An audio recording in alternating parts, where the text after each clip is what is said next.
দেখিয়ে দিচ্ছে, মোদীকে ইউনুস দেখিয়ে দিচ্ছেন যে ইউনুস বাংলাদেশ কি, বাংলাদেশে যে হেডম আছে, বাংলাদেশ যে আঙ্গুল বাঁকা করতে পারে, ভারত বাংলাদেশের 3 দিকে বেষ্টিত, তাতে কি বাংলাদেশ স্বাধীন এবং সার্বভৌম রাষ্ট্র। ভারতকে স্যার স্যার হুজুর হুজুর আব্বা আব্বা বলার সময় নাই, কোনো প্রয়োজন নাই। মাথা উঁচু করে আত্মমর্যাদার সাথে প্রফেসর ইউনুস সরকার দেখিয়ে দিচ্ছে, পুরো বিশ্ব এটা টের পাচ্ছে, দেখছে। ট্রাম্প বলেন আর যাই বলেন না কেন, না বাংলাদেশ বাংলাদেশের মতো চলছে, প্রত্যেকে বাংলাদেশের সঙ্গে করছে। সে এক্সট্রা টেরিফ ইম্পোজ নিয়ে দেখেছেন না পুরো ট্রাম্প প্রশাসনকে কিভাবে ইউনুস প্রভাবিত করতে পেরেছে। এটা বিশ্ব সফলতা প্রফেসর ইউনুসের। এই ইউনুস জাতিসংঘের মহাসচিব হবেন, মনে রাখবেন। তার সে হেডম আছে, দুর্বলতা ভুল ত্রুটি আছে, নবী রাসূল বাদে সবার শাসনে ভুল থাকবে। নবী রাসূলেরও গায়ের অভিভিত্তিক সিদ্ধান্তে ভুল হতে পারে, যেহেতু পরিচালনা করেছে, কিন্তু দুনিয়ার প্রত্যেক শাসকের কিছু ভুল ত্রুটি হয়। ইউনুসের হাজার সমালোচনা আছে, এটা টের পাবেন ইউনুসের পতনের পর, বিদায়ের পর। পতন তো হবে না, বিদায়ের পর। ইউনুস যেভাবে রাষ্ট্রটা চালাতে পেরেছেন, যেভাবে স্থিতিশীল করতে পেরেছেন, যেভাবে ভারতের সাথে চোখে চোখ রেখে কথা বলতে পেরেছেন, এটা অন্য কোনো সরকার এত সহজে পারবে না।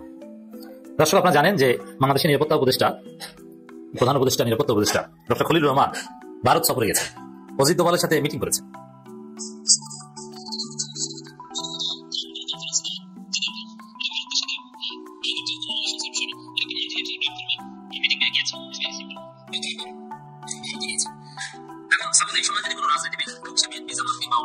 কোনো কারণে ভারতে ক্রিকেট খেলা দেখতেও যেত, মাল্টিল্যাটারাল কনফারেন্সে যোগ দেওয়া তো দূরের কথা, যদি ক্রিকেট খেলা দেখতেও যেত, ফুটবল খেলা দেখতেও যেত, তারপরে এখানে তোলপাড় সৃষ্টি হতো।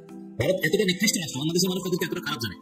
ডাক্তার দেখাইতে বিএনপি জামাতের কেউ এখন ভারত দিলেও এটা নিয়ে তোলপাড় হবে। সাপোজ আমাদের মেজর হাফিজ সাহেব বিএনপির স্থায়ী কমিটির সদস্য, ভারত কোটায় হয়েছেন, তিনি কিন্তু ডাক্তার দেখাতে যান ভারতে, মুয়াজ্জেম হোসেন আলাল ভারতে যান। বিএনপি কি অবস্থা হয় দেখবেন, বিএনপি কেউ ভারতে চিকিৎসা দিতে যেতে সাহস পাবে না। তারেক রহমান বলবে যে বাবা তুমি আরেকটু ভালো জায়গায় যাও, থাইল্যান্ড যাও, সিঙ্গাপুর যাও, টাকা লাগবে আমার কাছ থেকে নাও, ভারত থেকে। কারণ এমনিতেই বিএনপি ভারতে দালালি করে। তারপর যদি সরাসরি ভারত সফরে যায়, সেটা ডাক্তার দেখানোর মানে মেডিকেল বিষয় হোক আর যে বিষয় হোক, আর অ্যাটেন্ডেন্ট বিষয় হোক, অবস্থা 12টা বেজে যাবে। সেখানে ইউনুস খলিলুর রহমানকে ভারতে পাঠিয়েছেন। তবে এটাও কিছুটা সমালোচনা হতো, মানে সমালোচনা হয়নি এই কারণে যে হাসিনার ফাঁসি রায় হয়েছে, এখন হাইলাইট করতে পেরেছে যে হাসিনাকে ফেরত আনার একটা কথাবার্তা এখানে বলা হবে, এই কারণে কিন্তু মানুষ খুশি। এটা তো আছেই। আরেকটা দিক হচ্ছে, এরকম কথা খলিলুর রহমান যেটা বলে এসেছেন, নিরাপত্তা উপদেষ্টা ডক্টর খলিলুর রহমান, বাংলাদেশের আভ্যন্তরীণ বিষয়ে কোনো হস্তক্ষেপ দেখতে চায় না বাংলাদেশ, আভ্যন্তরীণ বিষয়ে কোনো হস্তক্ষেপ সমর্থন করে না বাংলাদেশ, কামনা করে না বাংলাদেশ, জোরালো ভাবে বলে এসেছে ডক্টর খলিলুর রহমান। এর মানে সহজভাবে বাংলাদেশ কি জিনিস এটা বিএনপি, জামাত, আওয়ামী লীগ কেউ বলতে পারেনি, বলতে পারবে না। সরাসরি বলে এসেছে বাংলাদেশের আভ্যন্তরীণ বিষয়ে ভারত যেন হস্তক্ষেপ না করে। এই কথা বলার হেডম বাংলাদেশের কোন সরকার অতীতে হয়নি। আমি জানি না যে সামনে জামাত সরকার হবে কিনা, তবে এটা কঠিন। ইউনুস সরকার পেরেছে। বরং সরকারগুলোর অবস্থান ছিল যে ভারত বাংলাদেশের আভ্যন্তরীণ বিষয় বললে তখন ওটার বলতো যে ঠিক আছে, এটা আমরা দেখছি, এটা সমাধানের চেষ্টা করছি, বা এটা এইভাবে কি করা যায় আমরা দেখছি, এটা এরকম এরকম, মানে তাদেরকে কনভিন্স করার চেষ্টা করতো, উত্তর দেওয়ার চেষ্টা করতো। কিন্তু না, এখন অবস্থান হচ্ছে কনভিন্স করা, উত্তর দেয় এরকম কিছু না। কথা হচ্ছে ভারতকে জানিয়ে দিয়েছে, থ্রেট দিয়েছে, বাংলাদেশের আভ্যন্তরীণ বিষয়ে আপনাদের নাক গলানো দরকার নেই। আর অন্য সব দল হলে ব্যাখ্যা দিত যে এটা আপনারা আভ্যন্তরীণ বিষয় যেটা বলছেন, এটা আসলে আমরা ঠিক আছে, আমরা তাহলে ভালো হয়ে যাই আপনার কথা মতো। বিএনপি, আওয়ামী লীগ সব সরকার এরকম ছিল। আওয়ামী লীগ তো বলা যায়, আওয়ামী লীগ তো নিজেদেরকে ভারতের অঙ্গরাজ্য মনে করতো, সরাসরি ভারতের কাছে ক্ষমতায় থাকতে প্রার্থনা করতো যে আমাদেরকে ক্ষমতা রাখেন, আমাদেরকে এইটা দেন, সেটা দেন, এইভাবে করেন, সেইভাবে করেন। এই হচ্ছে আওয়ামী লীগের নীতি। সেই জায়গায় ডক্টর খলিলুর রহমান অজিত দোভালের কাছে যে ভারতের কাছে গিয়ে ভারতের মাটিতে বসে সরাসরি বলে আসছে যে বাংলাদেশের অভ্যন্তরীণ বিষয়ে কোনো হস্তক্ষেপ আমরা সমর্থন করি না, করবো না, এটা আমরা চাই না। এটা প্রচন্ড হেডমলা কথা। এটা মানে ভারতের বিরুদ্ধে ভারতের মাটিতে বসে জোরালো বার্তা দিয়ে এসেছে ডক্টর ইউনূসের এই প্রতিনিধি ডক্টর খলিলুর রহমান, যে বাংলাদেশে আমাদের আর কোনো সমস্যা নাই, আমাদের সরকার প্রধান, আমাদের সেনা প্রধান এক হয়ে গেছে, তারা এখন একটা সুন্দর ইলেকশন দিবে। এটুকু আমি জানি। অনেকেই প্রফেসর ডক্টর মোহাম্মদ ইউনূসকে বলছেন যে ওয়াকারুজ্জামান তো রয়্যাল এজেন্ট, ইন্ডিয়ার দালাল, ইউনিভার্সিটি হয়ে গেল নাকি। এই সমস্ত কথা বলে লাভ নেই ভাই। প্রফেসর ডক্টর মোহাম্মদ ইউনূস উনি একটা কথা মনে রাখতে হবে আপনাদের, উনি এখান থেকে যাওয়ার পরে কিন্তু ঘরে বসে যাবেন না। উনি জানেন এবং উনি বলছেন, বহুভাবে বলছেন যে আমি কখনো রিটায়ারমেন্টে যাবো না, উনি আমৃত্যু কাজ করে যাবেন। তার মানে এখান থেকে যাওয়ার পরে পৃথিবীর বিভিন্ন ইউনিভার্সিটি যাবে, লেকচার দেবে, উনার যে সম্মানটা আছে সেটাকে ধরে রাখবে। উনি যদি এমন কিছু করে বাংলাদেশে যার জন্য মানুষ ছিচি করবে, পুরো দুনিয়া ছিচি করবে, এমন ঘটনা উনি ঘটাবে না। ওনার টার্গেট একটা, আমি একটা সুন্দর নির্বাচন চাই। আর সুন্দর নির্বাচনের জন্য সুন্দর পরিবেশ চাই, সুন্দর পরিবেশের জন্য আইন শৃঙ্খলা রক্ষাকারী বাহিনী চাই। পুলিশ বলেন বা সরকারি কর্মকর্তা বলেন, আপনারা জানেন রাজনৈতিক দলগুলো বলতে বলেন, ইউনিভার্সিটি ঢুকার পর থেকে বা এখানে আসার পর থেকে কোনো একটা পক্ষ তাকে কাঁধে কাঁধ মিলিয়ে কাজ করতে দিছে, আপনারা জানেন না সেগুলো। সে কিন্তু কিছুই বলে নেই। সে দেখেন এই শেষ রাত্রে আইসা ইলেকশনের আগে ওয়াকারুজ্জামান সাহেবের সাথে এমন একটা সম্পর্ক স্থাপন করলো যাতে করে বাংলাদেশের সাধারণ মানুষ অত্যন্ত খুশি। আমি বিভিন্ন ইলেকশন দেখতেছি, দেশের প্রধান একজন, উনি তো চাইবেনই দেশের উন্নতি করতে, দেশটাকে একটা ভালোভাবে রাইখা উনি জায়গা থেকে চলে যেতে। কিন্তু এই যে রাইখা চলে যাবে, আমাদের রাজনৈতিক দলগুলো তো ওনাকে কখনো ওইভাবে হেল্প করে নাই। যে যেভাবে বলুক, আমরা এক সময় দেখছি professor doctor Mohammad Yunus professor doctor Mohammad Yunus জামাতের লোক, কেউ কেউ বলছেন প্রফেসর ডক্টর মোহাম্মদ ইউনূস এনসিপির লোক। উনি আসলে কারো লোক না, উনি হলেন বাংলাদেশের আশার একটি মানুষের লোক। এখন আসি এই যে বিএনপি এবং জামাত যে কথা কাটাকাটি, কথা ছোড়াছুড়ি করতেছে, এগুলো খুব একটা শুভনীয় নয়। দেখেন, রাজনৈতিক কিছু পরিভাষা আছে, তাই না?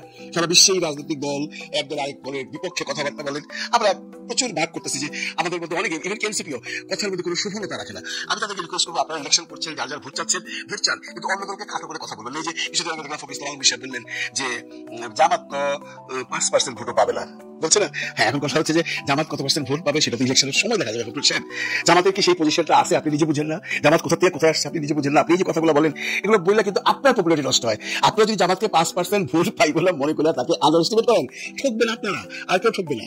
আপনাদেরকে জামাতকে বড় প্রতিপক্ষ ভেবে কাজ করতে হবে, কারণ জামাতকে একটা বড় প্রতিপক্ষ, তার প্রমাণ ঢাকা, চিটাগং, রাজশাহী, সাভার ইউনিভার্সিটিগুলোর যে রেজাল্ট সেটা থেকে বুঝতে পারেন। আপনারা এটাও তো জানেন যে এই যে ইলেকশন গুলো গেছে, এতে করে এইখানে জামাতকে পুরোপুরি হাত বাড়াই দিছে ছাত্রলীগের ছেলে পেলে। তার মানে ছাত্রলীগের ভোটগুলো ওরা পাইছে। তো ছাত্রলীগ মানে আওয়ামী লীগ, তার মানে আমি এটা বলছি না যে আওয়ামী লীগের সমস্ত ভোট জামায়াত পাবে। নো, এখানে সবচেয়ে বড় প্রশ্ন আওয়ামী লীগের ভোট কে পাবে? আওয়ামী লীগের ভোট যে পাবে সেই বাংলাদেশের সরকার গঠন করবে, আর আওয়ামী লীগের ভোট পাওয়ার পসিবিলিটিস বেশি হলো জামাতের। এটা 1 নম্বর প্রমাণ হলো ইউনিভার্সিটিগুলো। 2 নম্বর প্রমাণ হলো জামাত যে পলিটিক্সটা করছে এত বছর চুপচাপ থাকার পরে 5 নষ্ট করে জামাতের যে পলিটিক্সটা ছিল দ্যাট ওয়াজ ট্রিমেন্ডাস। ওরা কোনো আওয়ামী লীগ ছাত্রলীগের আর কোনো ক্ষতি করে, যেটা বিএনপি থেকে করা হয়েছে। কেসটা কিন্তু বিএনপির লোক জেনে দিয়েছে, জামাতের কোনো লোক কিন্তু কোনো আওয়ামী লীগের বিরুদ্ধে কেস দেয় নাই। এগুলো কিন্তু এফেক্ট করবে, আপনারা যেভাবে বলেন এগুলো সামনে নির্বাচনে এফেক্ট করবেই। কারণ আমি মনে করেন আমার গ্রামে থাকি, আমি আওয়ামী লীগকে সাপোর্ট করতাম, আমার একটা দলের লোকজন এসে আমার মিথ্যা মামলা দিল, দেওয়ার পরে আমাকে জামাতের একটা লোক এসে হেল্প করলো, আমি তখন কাকে দেখবো?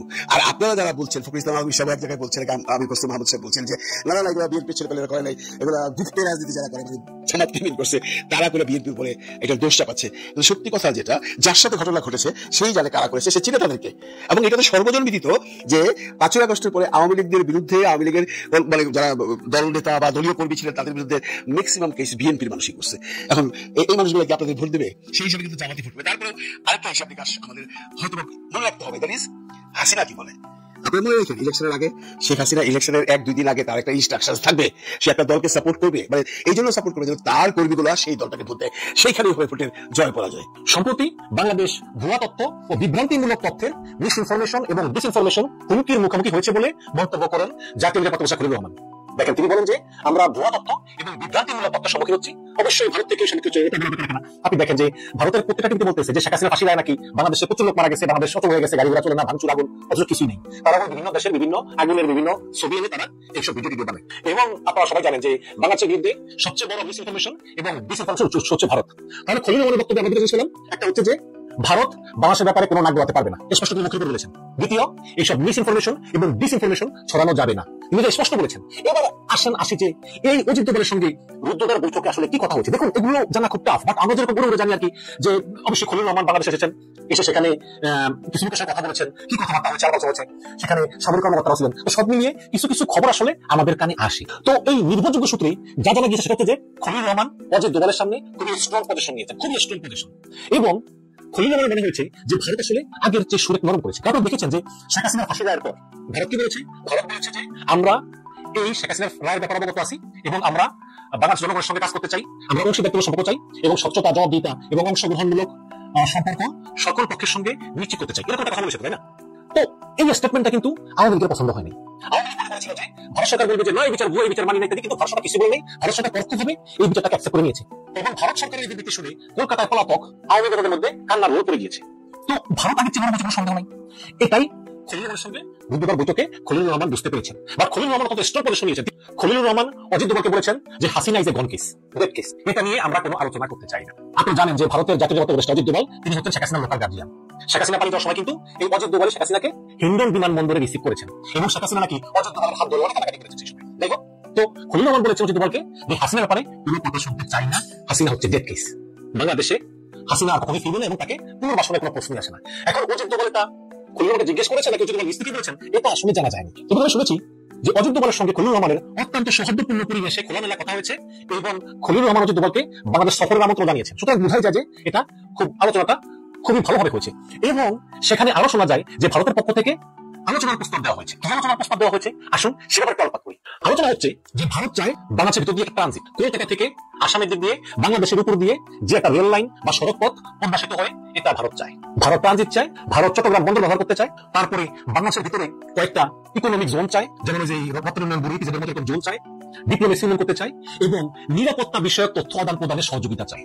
প্লাস একই সঙ্গে আরো বিভিন্ন কথাবার্তা আছে, যেমন ভারতের দাবি যে বাংলাদেশ নাকি প্রচুর জঙ্গিদেরকে দেখা ছেড়ে দিয়েছে, এটা নিয়ে একটা কনসার্ন আছে, সিকিউরিটি কনসার্ন এগুলো আছে। এই যে ভারত এই জিনিসগুলো চায় এটা কিন্তু গোপন বিষয় না, এটা ভারত এর আগেও বিএনপি এবং জামাতকে প্রস্তাব দিয়েছিল যে যেই ক্ষমতা আসো আমাদেরকে এই transit, corridor, economic zone, security তথ্য আদান প্রদান এগুলো আমাদেরকে দিতে হবে। কিন্তু এই প্রথম অজিত দোভাল সরাসরি খলিল আমাকে অ্যাপ্রোচ করলো যে আমরা এগুলো চাই এবং এতে আমরা সহযোগিতা করবো, তোমরাও সহযোগিতা পাবে। তখন উত্তরে খলিল বলেছেন যে আমরা আসি আর মাত্র 2 থেকে 3 মাস, এবং এই যে তোমাদের ট্রানজিট তারপরে ইকোনমিক জোন প্রতিষ্ঠা এগুলো হচ্ছে অনেক লং টার্ম আলোচনা, অনেক হিসাব নিকাশ, অনেক বিষয়বল আলোচনা, নির্ধারণ, অনেক কিছু। সুতরাং এটা আমাদের পক্ষে করা সম্ভব না, বা পরবর্তী সরকার এসে এসব ব্যাপারে সিদ্ধান্ত নেবে। এবং খলিল রহমান বলেছেন যে যেহেতু বাংলাদেশের আদালতের একটা রায় হয়েছে এবং সেখানে শেখ হাসিনা এবং আসাদুজ্জামান খান কামালকে দণ্ড দেওয়া হয়েছে, সুতরাং আমরা তাদেরকে ফেরত চাই। তো অজিত দোভালের কথা হচ্ছে যে আওয়ামী লীগের কিছু হেভি ওয়েট পলাতক নেতা যারা কলকাতায় লুকিয়ে আছেন তাদেরকে বাংলাদেশ সরকারের কাছে এই সরকারের আমলেই আগামী 2-3 মাসের ভিতরেই এই সরকারের আমলেই ভারত হ্যান্ড ওভার করতে পারে। কামাল, কাদের, জেনারেল মুজিব, অন্য যারা আছে অনেক আছে না,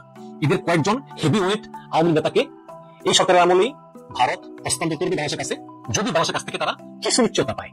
এই জন্য তারা চায় বাংলাদেশ সরকার আলোচনা টেবিলে বসুক। ছাত্র শিবিরের জীবন্ত শহীদ নামে পরিচিত দেলোয়ারের মিটিং এ 50,000-এরও বেশি জনগণ যেখানে যাচ্ছে সেখানে দেলোয়ার নাম শোনা যাচ্ছে।